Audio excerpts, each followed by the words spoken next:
MapDad here. So, with a son a member of the high school graduating class of 2022, it provided MapDad with an excuse to get on a plane for the first time in nearly 2 years and explore some colleges. Destination, Massachusetts and Connecticut. After flying into Boston, our first stop was in Waltham and In a Pickle for brunch. It'd been featured on diners, drive-ins, and dives, and there we indulged on the cookies and cream Oreo extreme cakes. Sugar intake through the roof. You better have a sweet tooth, but man, these were good. Back in the car, it was off to Amherst, home of Amherst College and the University of Massachusetts. Dinner was takeout from Johnny's Tavern and a delicious salmon dish with a grapefruit salad on top and a sweet corn potato hash. Day 2 started with a walk around Amherst College. No tours being allowed here when we visited, but it has its charm.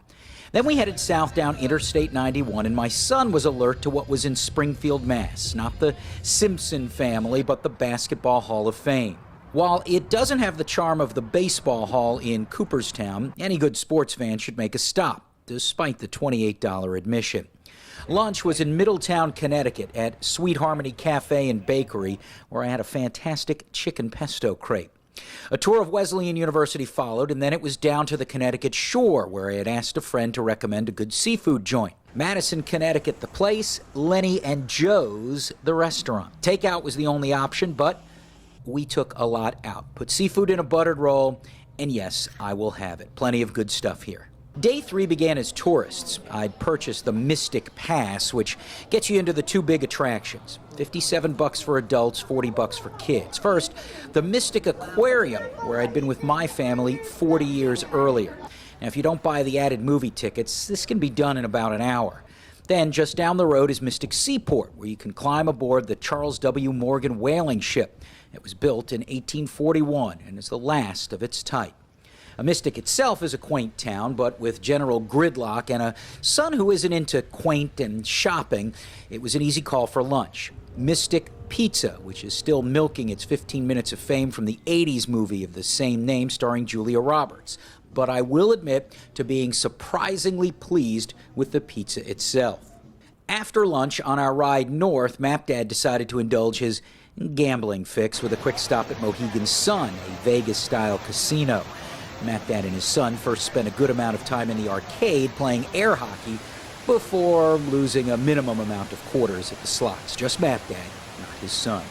The day ended with a Major League Soccer game at Gillette Stadium.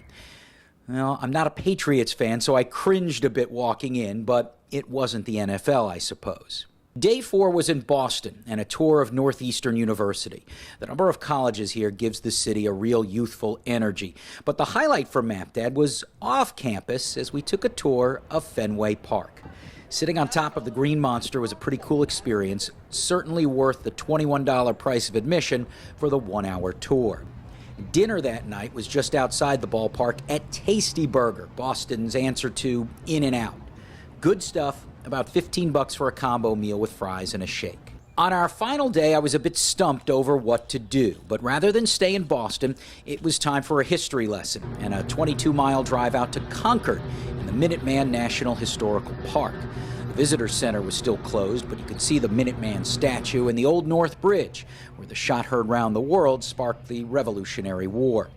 The next stop was Walden Pond State Reservation, just a few minutes away. As it was a cool, drizzly day, there was time for some deep thoughts, walking the 1.7-mile trail around the pond and stopping at the site where author Henry David Thoreau built a home and spent 2 years in the woods by himself.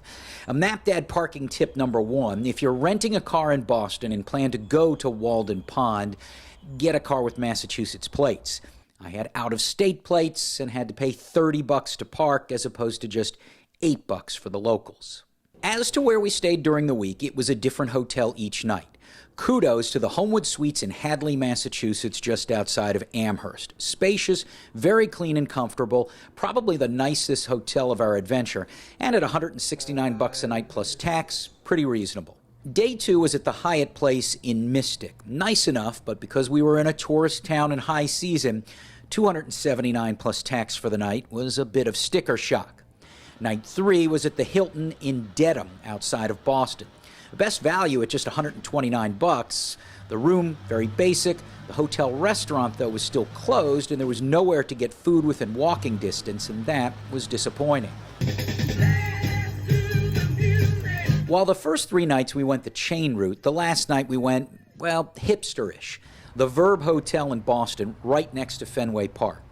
Record players in each room, and 1,000+ to choose from. The breakfast bar with fresh smoothies and bagels was top-notch. The price tag at $269 a night, maybe a bit high for a glorified motel, but the location was great. And MapDad parking tip 2, if you do decide to stay here, be warned, there's a $65 parking charge overnight. And as long as there isn't a Red Sox game, there is an outdoor lot on Jersey Street right around the corner for $22. 5 days full of activity. It was great to be traveling again. I'm MapDad, hoping to point your travels in the right direction.